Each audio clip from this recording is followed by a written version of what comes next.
Moi, j'ai connu la première fois le père André parce qu'il est revenu des États-Unis et il avait organisé une formation pour les journalistes, c'est-à-dire les infographes.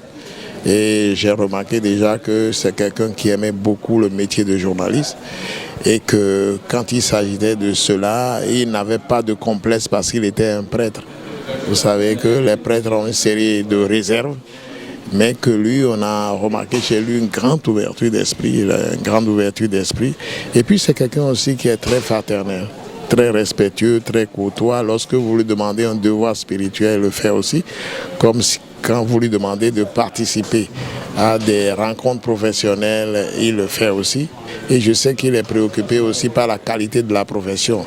Surtout, c'est un homme d'investigation, c'est un homme qui recherche la vérité. Vous allez voir, son arrivée a beaucoup transformé la Croix du Bénin, qui n'est plus seulement un journal confessionnel, mais qui est devenu un grand journal d'information, un journal d'opinion aussi. Et tout le monde sait que l'Église catholique est très prudente et qu'elle ne donne pas des opinions comme ça. Et là, franchement, il a eu beaucoup de courage. Et je crois que ça fait bien à la nation parce qu'il est devenu une sorte de leader d'opinion.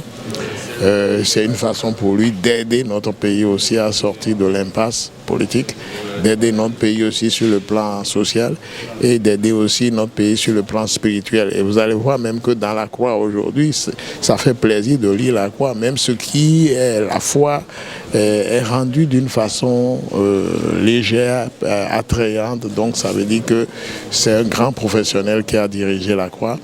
Et je pense que les journalistes qui sont ici, l'Église catholique, feront en sorte que le cordon ne soit pas coupé et que le modèle qu'il représente se poursuive toujours, modèle professionnel et modèle de responsabilité sociale.